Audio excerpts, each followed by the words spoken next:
Good morning. I am PL Subramanian, Chartered Accountant. I am going to discuss second part of valuation.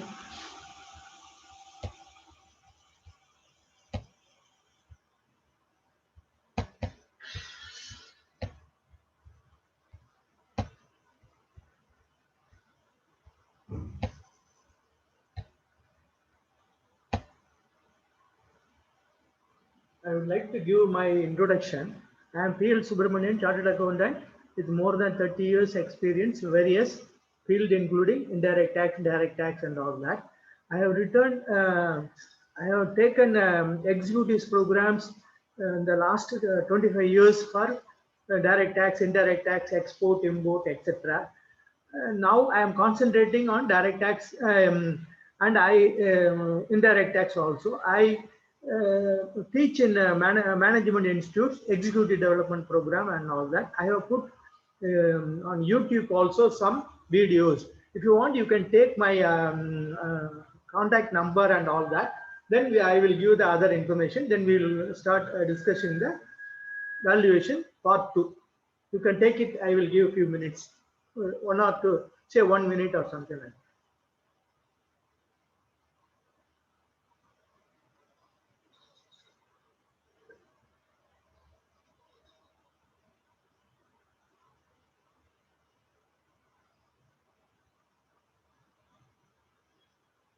Okay.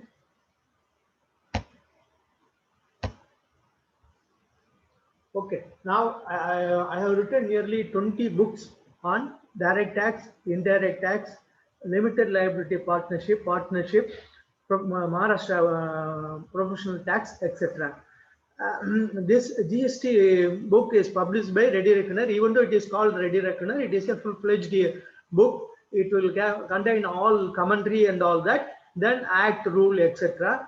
And it is published by the Snow White Publishers, one of the leading publisher in India. All my books are published by Snow White, and all my books are meant for chartered accountant, executives working in companies, company secretary, cost accountant, lawyer, etc.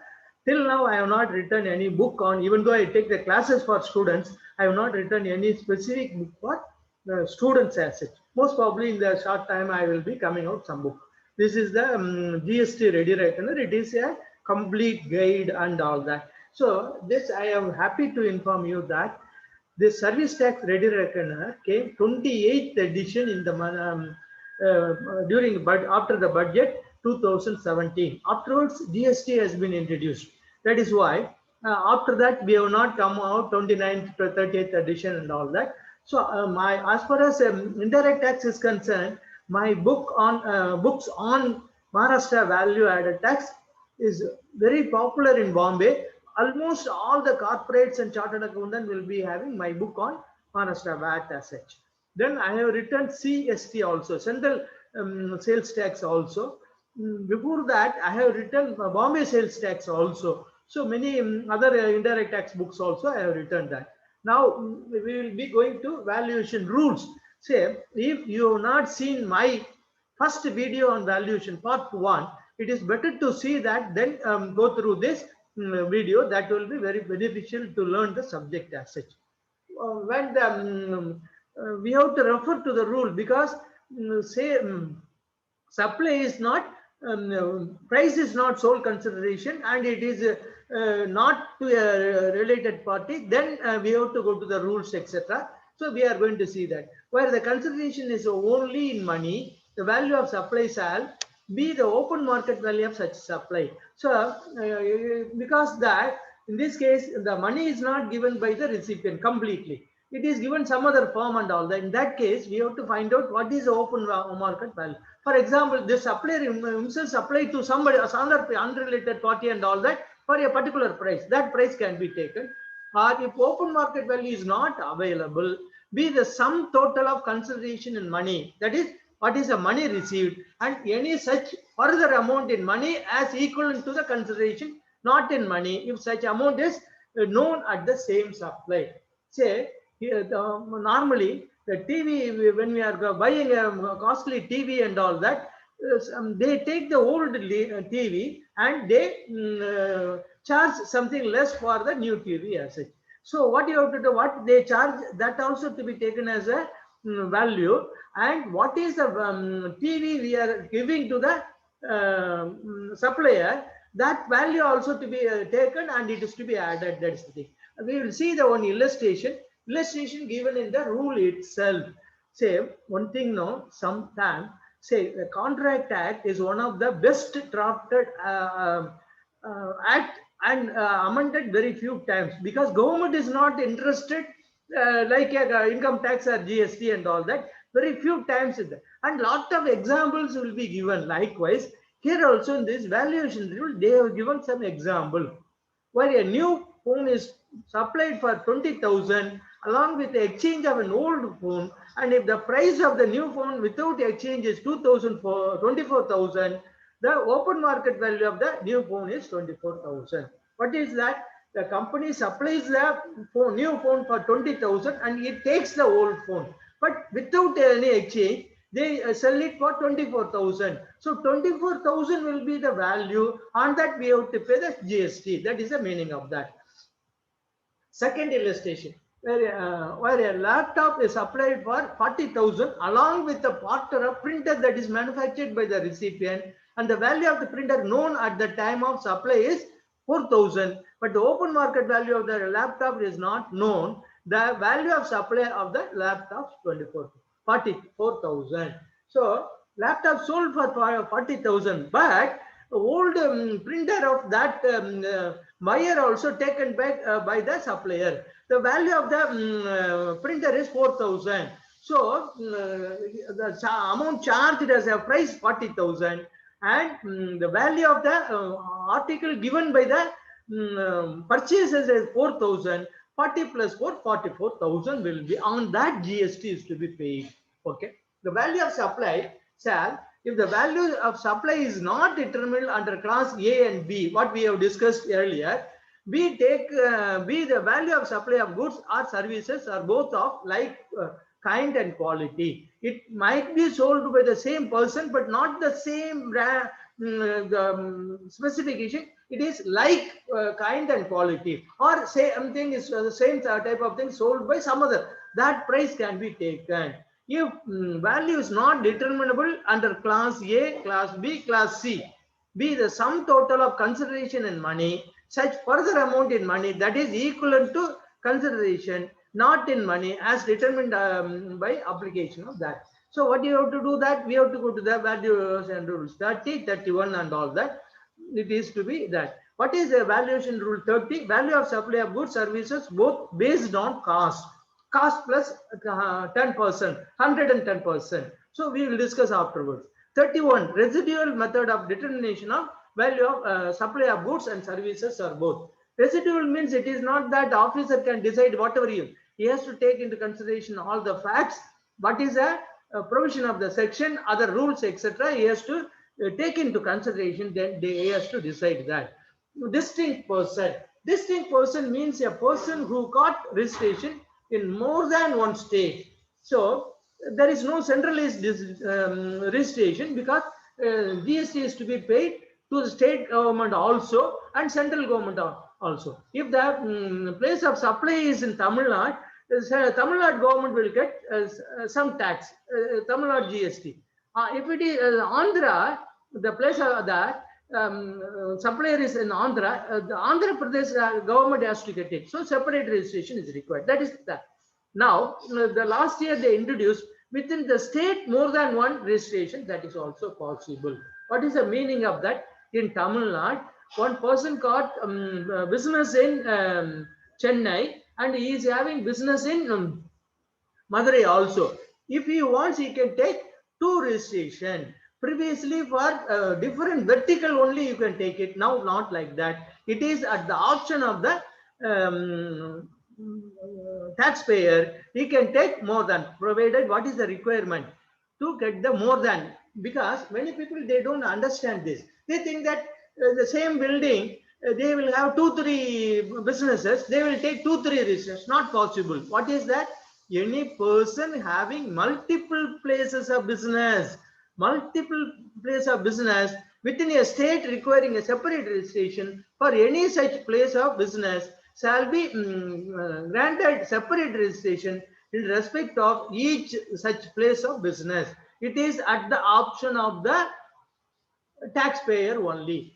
It need not be in different city also. In Metro Chennai city itself, in OMR one office is there, one business center that they have their another office in Mount Road.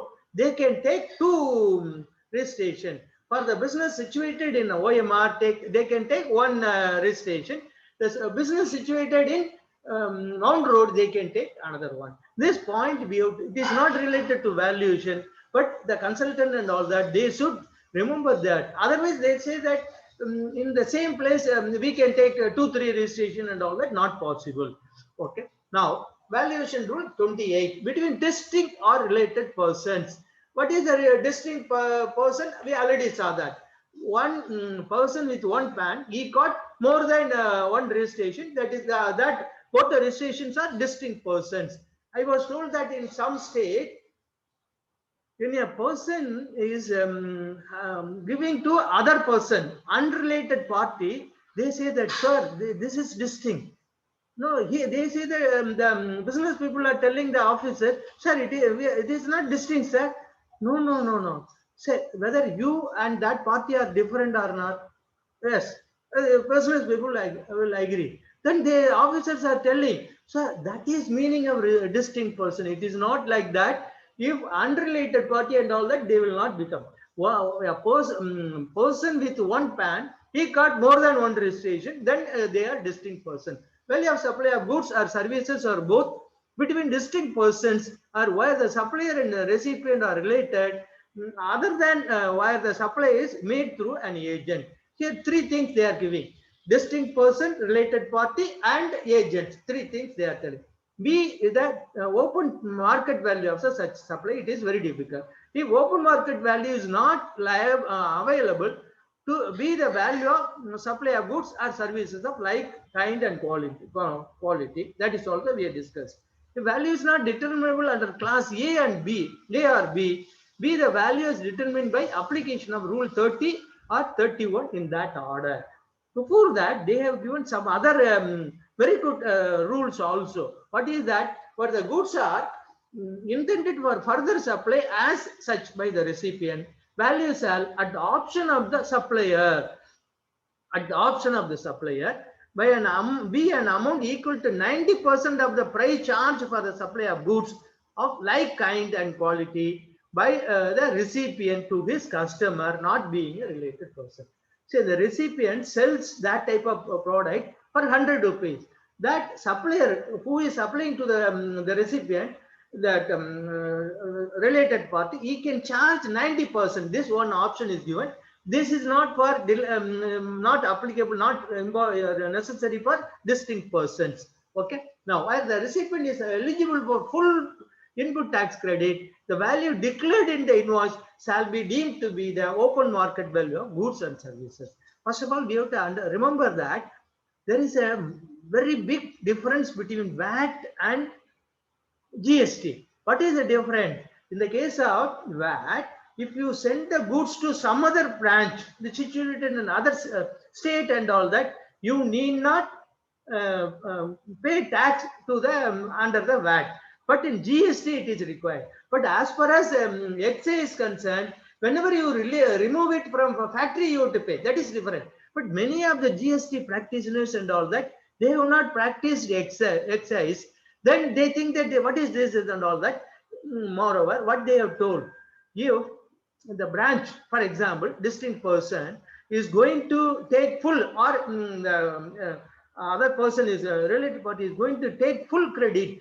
What is the meaning of that? There is no exempted goods and all that. The distinct person is not dealing. Then whatever invoice goes with that, on that whatever GST paid by the main office or other branch which is sending, the other branch is going to take. In that case, you can take it. They are not going to ask any question.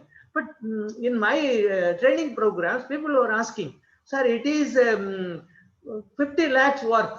We will send it for 1 lakh. Whether department will object it and all that.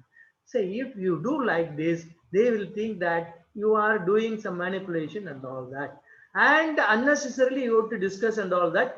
If it is 50 lakhs worth of goods signed, but it is valued at 45 lakhs or 55 lakhs and all that, they will not question you. But if you are going to do something like that, 50 lakhs you send it, they invoice it 1 lakh, then they will do lot of scrutiny and all that, and they will object to this also. Okay. Now, supply, that is supply of goods made or received through an agent. It is only for agent.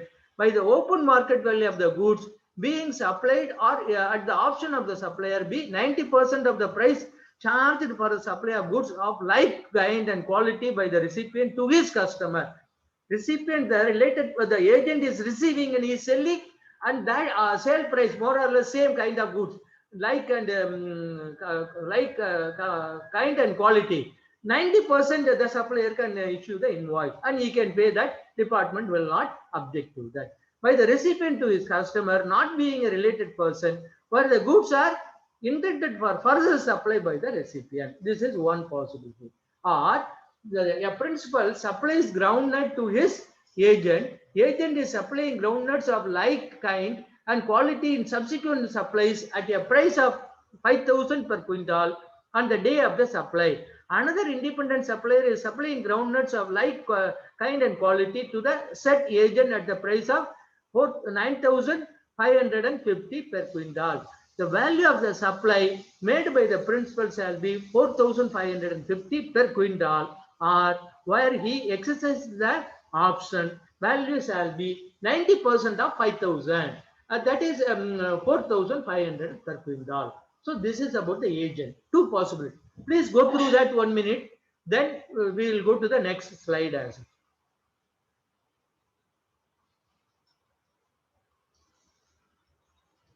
This illustration also I have taken from the rule itself. As far as possible, whatever given in rules, circulars, notification and all that, we should try to follow that. Then the litigations will be less. Okay. Okay. Now I am going to the next slide.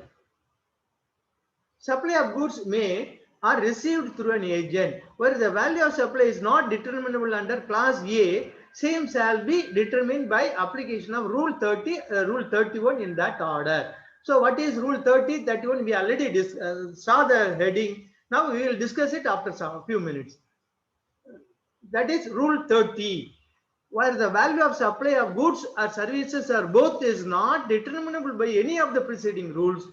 The value shall be 110% of the cost of production or manufacture or cost of acquisition of such goods or cost of provision of such services. So cost worked out, then that will be worked out according to cost accounting standard CAS 4. It can be used.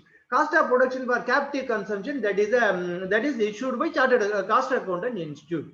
We have to calculate it. It comes to 100 rupees. What is to be invoiced? 110 rupees that, and on that GST is to be paid. When it was introduced in the excise and all that, people are objecting. Our profit margin is not 10%. Why should we pay and all that? Now nobody discuss about the problem, because we are accustomed to do that for a long period. So we accept it without any discussion and see. Okay, where the value of supply of goods or services or both cannot be determined under rules 27 to 30, same shall be determined using reasonable means consistent with the principles and general provisions of section 15. And that, what is that? Please read here. It is, I already told you that the officer cannot decide whatever he wants to decide. Using reasonable means of consistent with the principles and the general provisions of section 15 and this rule. All the rules, section 15, and what is accounting principles, all that to be followed. Now they have given, in case of supplier service, supplier may opt for this rule disregarding rule 30. What it say that in the case of goods, that is in order, first you have to use 30, then you have to use 31. If it is not possible to 30, you have to use that. But for the services, you need not go to 30, because people are telling that In the case of service, deciding the exact cost and all that will be a lot of issues will be there. So we don't want to go that. That is why they are using this method answer. Okay. Value of lottery ticket. So value of supply of lottery shall be deemed to be 100 divided by 128 of the face value of ticket, or of the price as notified in the official gazette of that, whichever is higher. So the ticket is sold for 100 rupees. Now how to, on which amount you have to pay? 100 into 100 divided by 128. That is the thing. Okay. Value of supply in case of lottery being gambling and horse racing. The value of supply actionable claim in the form of chance to win in betting, gambling or horse racing in a race club shall be 100% of the face value of the bet or the amount paid into the totalizer. Whatever amount is paid to that you have to take into it. Somebody might be thinking that, say, in the rule it is that the schedule it is given that actionable claims are not tax supply the goods, then how it comes?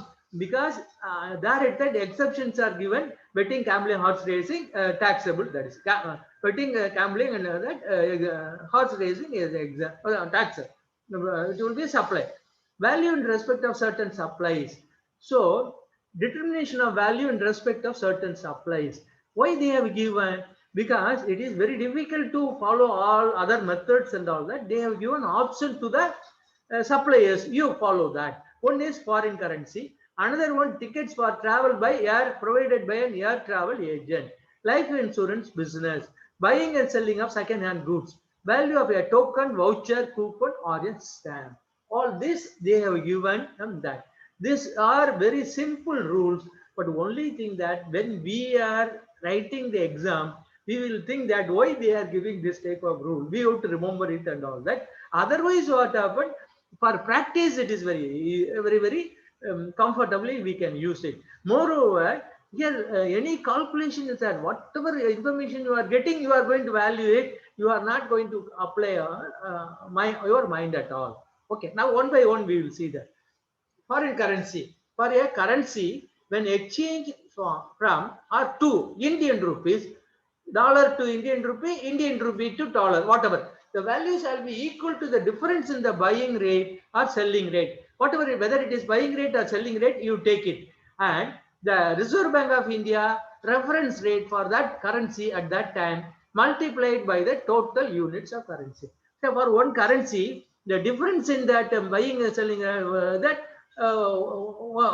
selling rate, the Reserve Bank of India, say buying rate is 70 rupees, Reserve Bank of India rate is 71, you keep it, 1 rupee. On that, how much he gives 100 units, 100 into 1, on that you have to pay the tax.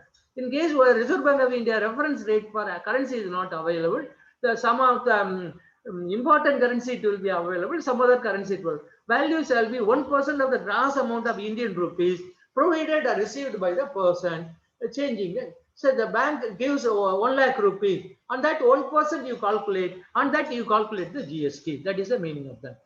At the option of the supplier of service, the value in relation to the supply of foreign currency shall be deemed to be. So this is a second method. What is that? 1% of the gross amount of currency exchanged for an amount up to 1 lakh, subject to a minimum amount of 250 rupees, 1,000 plus half a percent of the gross amount of currency exchanged for an amount exceeding 1 lakh up to 10 lakh, 5,000 plus 1 by 10 of the cross amount of C is missing, G is missing. Cross amount of currency exchange for an amount exceeding 10 lakh rupees, subject to maximum of that.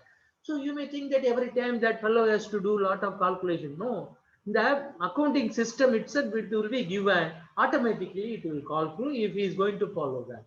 But if you are going to follow this method, then you have to get the Reserve Bank of India reference rate, and you have to give it to your upload in your computer system. Then also it will calculate automatically. Okay. Now air ticketing, value of supply of services in relation to booking of tickets for travel by air provided by air travel agent shall be deemed to be an amount calculated at the rate of 5% of the basic fare in the case of domestic bookings, at the rate of 10% of the basic fare in the case of international bookings of passage for travel by. I don't know why it is kept for 5 rupees, 5%, 10%. When it is percentage, local mean you are going to get less. International means it will be costly and you will be. But why they have kept it? Because foreign means we always like it. So we will like to pay more value, take more and more. We will like to pay because it is foreign. It is not Indian. If it is Indian, it is not good. But if it is foreign, everything is good for us. That is a problem. Now slowly we are changing that. Okay, now for the purpose of this approved expression, basic fare means the part of the airfare on which commission is normally paid to the air travel agent by the airlines. So air travel agent will commission only on the part of the fare. That only is basic fare. On that it is to be calculated. Why this has been done?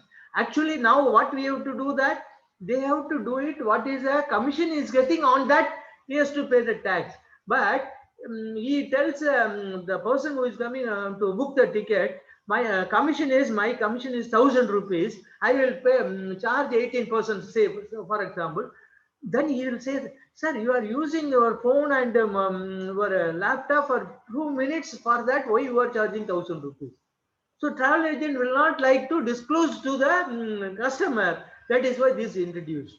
Otherwise, if he is not interested in this method, whatever commission is receiving from airlines, he can pay on that also. In that case, the customer who books the ticket, he will come to know, he will start negotiate, bargaining and all that. That is why this system mostly followed by everybody. Okay. Now, life insurance business. See, actually what happened, investment and all that is not liable for taxation. But India, we are not taking any insurance policy, pure insurance policy, because our insurance agents are getting more commission and all that. They would like to take more, and we also feel that, sir, I am taking the insurance, I am not going to get anything. I should get after 5 years something return. The 10 year I should get some return. Then what happened? If the insurance premium has to be 100 rupees, we will be paying 400 rupees every month and all that, or 4,000 instead of 1,000 rupees, 4,000 we pay like that. Why? It is for insurance and part of that for investment. So cross premium charge for a policy holder reduced by the amount allocated for investment. If the allocation for 4,000 is the premium, 1,000 rupees for insurance policy, 3,000 for investment, then on 1,000 rupees only you have to pay that. That is the thing. Savings on behalf of the policy. After allocated for that, if such amount is intimated to the policy holder at the time of supply of service. If the insurance policy itself says that the 1,000 rupees will be used for premium, 3,000 will be used for that will be used. 1,000 rupees will be. In case of single premium annuity policies other than A, that whatever we have discussed, 10% of the single premium charged from the policy holder. It is single premium, only one premium, each pays 1 lakh rupees. So 10,000 will be taken as the value. On that GST will be calculated. License that C, in all other cases, A and B is not, that is separate rule. 25% of the premium charged from the policy holder in the first year, 12.5% of the premium charged from policy holder in the subsequent years. That is the thing. This shall not apply where the entire premium paid by the policy holder is only towards the risk cover in life insurance. In this case, in this full entire premium paid shall be valued. What is that? We have term policy or something like that. So if the person continues to say he has taken it when he was 40 years, and he for 20 years he lived above 60 years, he will not get single buy. Our people are not happy about it, but the premium will be very less. In foreign country, that type of policy only there. In our case, the policy will be investment also will be there, and even if he gets money and all that, So this is that in that case risk cover only. In that case full amount will be treated as premium on that GST is to be calculated. Second hand goods, supply of used goods as such or after such minor processing which does not change the nature of the goods. Say he purchases old car, he makes it a aeroplane or something like that, then it will not be applicable. But if he makes small repair and all that, but it continues to be the car, then it is this is applicable. And where no ITC has been availed on the purchase of such goods, so he purchases from a unregistered person, then there is no GST is to be paid. Then the value of supply shall be the difference between the selling price and purchase price. Where the value of such supply is negative, it shall be ignored. So we will see that example now. The provision to the above rule further provides that in case of a purchase value of goods repossessed from an unregistered defaulting borrower, say borrower given some even gold jewelry and all that, it has been possessed. Then what happened? What is the value to be taken? That we are going to see that. For purpose of recovery of loan or debt shall be deemed to be the purchase price of such goods by the defaulting borrower reduced by 5% of that. Say one machinery 1 lakh, 1 lakh for 1 lakh the company purchased it. And now it is given as a security to the bank. Then he has defaulted. The bank has taken over the machinery. For example, in that case, what is the value? 1 lakh rupees. What is that? What is the value for which he purchased the manufacturer, the borrower? Then 5% reduced by 5 percentage points every quarter or part thereof. I told you it is 1 lakh rupees. It is 24 months is over. 24 months means 1 year it is 4 quarter. Another second year for 8 quarters. 8 into 5, 40. 40 into 1 lakh, 40,000 to be reduced. 60,000 will be the value of the machinery. That for sales value in this case. Even the bank is going to sell. Points for every quarter or part thereof. Say if it is not 24 months, it is 25 months. 24 months it is 8 quarters. 1 month part of the quarter, that is 1 quarter. It will be taken as 9 quarter. 9 into 5, 45. 45 into 1 lakh, 45,000 to reduce. Purchase and the date of disposal by the person making such disposal, the bank is concerned. Okay. Now, second-hand goods margin scheme, just you can read it. It is not related to valuation, but even then you read it.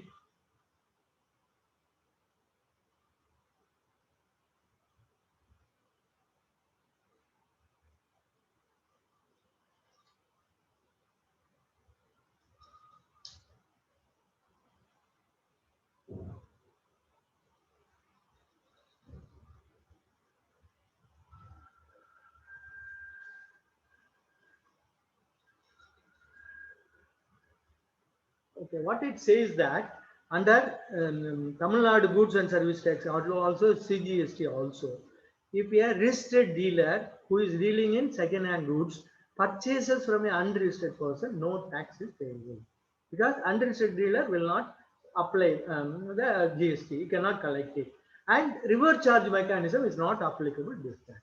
Okay, so whenever that is people are, that is 9(4), section 9(4) had that provision. Whenever you are purchasing from unregistered dealer, you have to pay under the RCM, but that has been removed. Now that section 9(4) is applicable for selected construction material purchased by the developer, builder and all that, that only. For otherwise, whatever purchased from unregistered dealer is not, that section has been whatever that previous 4 was there, that has been removed. A new section, new subsection has been introduced.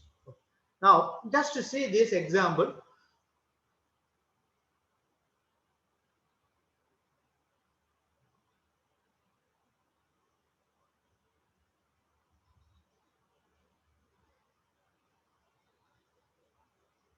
Okay, he purchases for 20,000, sell first case, sell for 25, supplies for 25,000, 5,000 will be value on that GST speaker.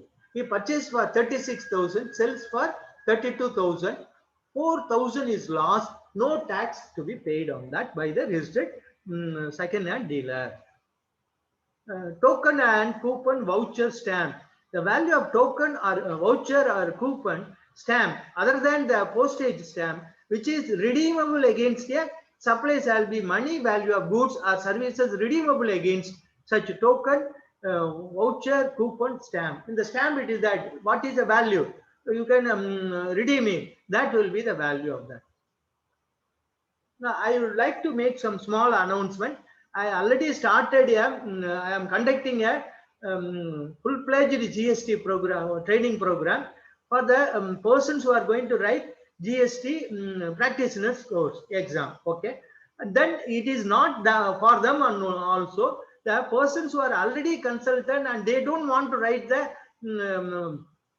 exam, they also can attend and they can handle the GST very comfortable. Likewise, the persons who are working full time in companies or managing the GST and all that, they want thorough knowledge, they can also join that. So that I am already conducting, it is going on. Now I am thinking of starting next first week of April or second week of April. Okay, I am planning to start a training program on GST for persons who wants to write GST practitioners exam and or who wants to master GST to handle in it it comfortably in his employment or consultancy services. Duration will be nearly 50 hours.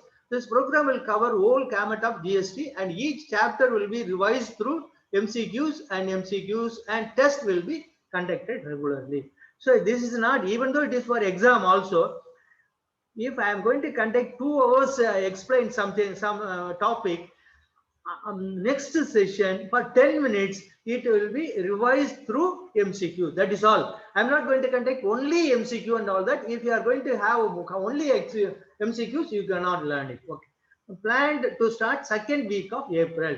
Interested person can contact me. I have given the number and that you can, and what is your requirement, what is your expectation, all that also you can tell me or you can write me accordingly. I will consider and how the curriculum changed according to your requirement and all. If it is, I also feel that it is better. You have the right. Okay, you can write it. My mobile number 9962758419. Then email also you can take it. moneysb2015@gmail.com.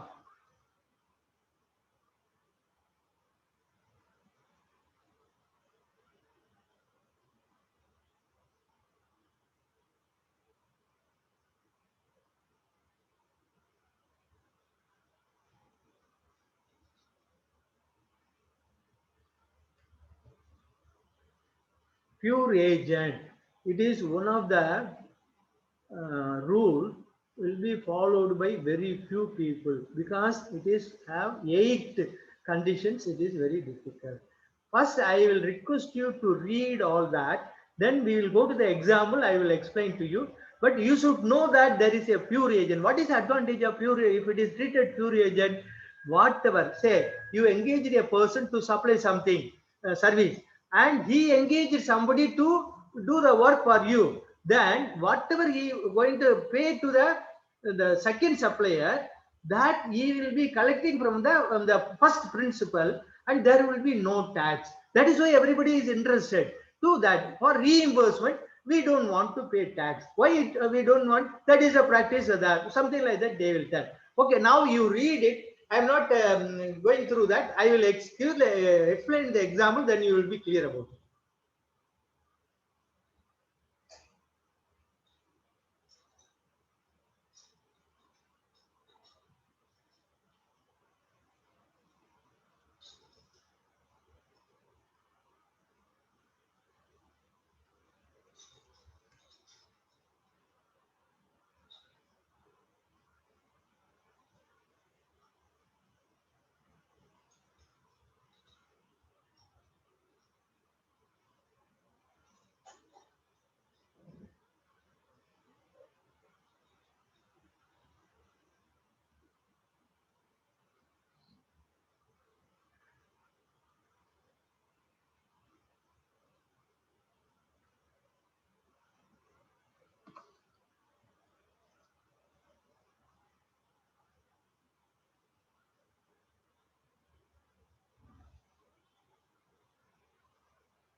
go through this illustration, then I will give 2-3 examples.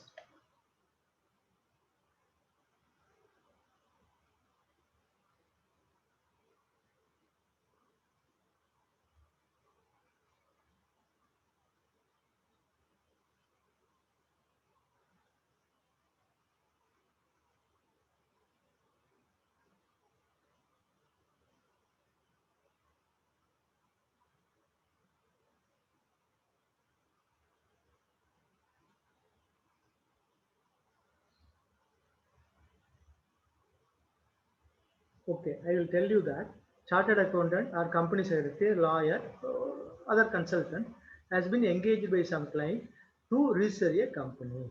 For that, the fees is X rupees, and then he has to pay some registration charge, etc. That, for example, it comes to Y amount. He sent a bill, service charges X rupees, and amount paid to the government Y rupees, and he has to charge GST only on X rupees, not on Y rupee, Y as such. That is the meaning of that. That is one example. And then the CHA, custom agent, he pays the custom duty. It's himself is paying. See, in Chennai also it is there. In Bombay it is very many CHAs pay lakhs of rupees custom duty. For example, he will send the bill, service charges 20,000 rupees. Amount paid to custom duty paid 22 lakhs 550 rupees.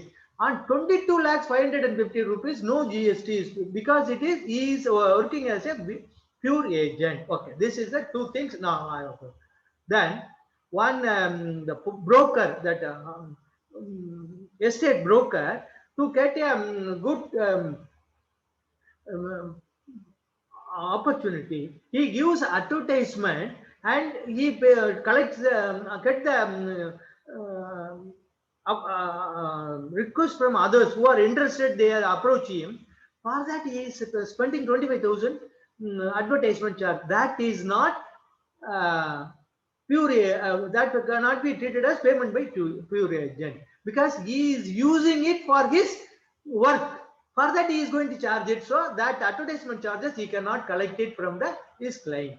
And likewise, chartered accountant who is auditing a company in registered office in Bombay, the branch office in registered office in Chennai, branch office in Mumbai. He engages a chartered accountant in Mumbai, and he pays for that. That will be part of his fees only, and it will not be treated as payment by pure agent. Okay, that because for doing his work, he is doing that. That is why. Another chartered accountant who got a audit of a limited company in Chennai, he is going to Bangalore for auditing the branch in Bangalore. For that, he spends to and fro and all that, stay and all that. All that he cannot claim it as a pure payment by pure agent. Why he has gone to Bangalore? For the purpose of doing that, he cannot claim it like that. So whenever he is not going to use the service provider is not going to, supplier is not going to use the service received by from somebody, and it is paid by him, and he is not going to add anything. Even in this case, company registration, the fees are 50,000. He says that my service charges 5,000, 55,000 he collects. He put 55,000. Then it is not pure agent. Whatever he has paid to the other service provider, that alone he has to claim. Then only it will be pure agent payment. Okay. Distinct persons, I already told you. Just read it. The value of taxable service is provided by such class of service provider as may be notified by the government as referred to in para 2 of schedule 1 of the said act between distinct persons as referred to in section, where input tax credit shall be deemed to be that. I think they will not come out with anything. It will be nil and all that. We have to wait and see. The schedule 1 item 2 I have reproduced for your that. distinct person and all that.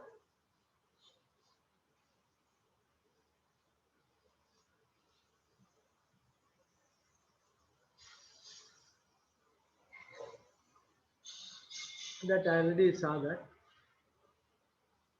Exchange rate. So if it is in dollar and all that, what exchange rate to be taken? Previously the rule was different. Now the last 2 years or something like that, this rate of exchange for determination of value of taxable goods shall be the applicable rate of exchange as notified by the board under section 14 of the Customs Act 1962 for the date of time of supply of such goods in, say, first of all you have to decide what is the date of time of supply, then on that what is the notification that says what is the rate. Say will give some 15 currency, important currency rates. Who will give? CBIC will give, board will give. That rate is to be used, not bank rate and all that, not to be taken for converting and calculating the GST rate, GST amount. Inclusive rule number. Say in GST, normally we cannot issue any inclusive invoices like VAT and all that. But where the value of supply is inclusive of integrated tax, central tax or state unitary tax, the amount tax amount shall be determined in the following manner. So I told you, you cannot use this inclusive method. Then it is given. You will be wondering why I am contradictory. But first we will see that. Then I will tell when it is to be used. Tax amount, value inclusive of taxes, that is 105 means 100. Tax rate 5% in say keep it 5% as the case may be, and divided by 100 sum of tax 100 plus sum of tax, 100 plus 5, 105 as applicable in rule. So it is to be used inclusive. For example, 100 rupees is the price and it is sold for inclusive of that. 18% is the tax rate. Now, how to calculate what is the tax? 100 multiplied by 100 divided by 180. That what comes? That will be the price. The difference will be the tax rate will be there. So, like that, we have to do that.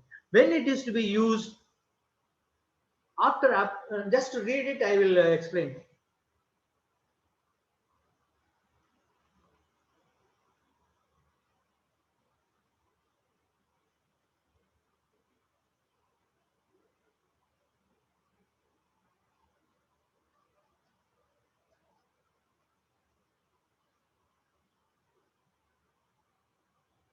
Okay.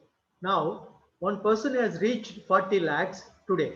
Now today itself, we should, from within 30 days, he has to go for registration. He applies for 30 days and it is given after 15 days. So totally 45 days, he cannot issue any tax invoice because he cannot give the registration number.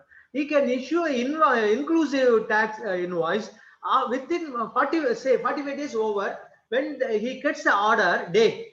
Within 30 days, he can revise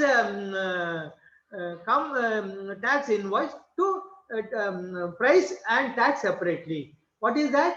30 days will be there, and we have to be careful doing it within 30 days. Okay, these are the things I wanted to tell about the valuation rule and all that. If anybody has not noted my email or mobile number, you can take it. YouTube also, this I have given PL Subramanian. If you go to that, whatever that I upload, you can see that. This also,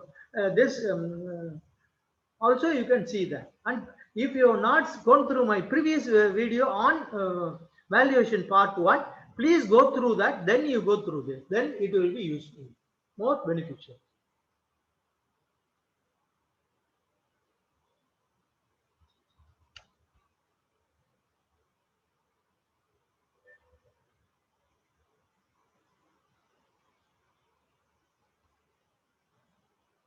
Thank you very much.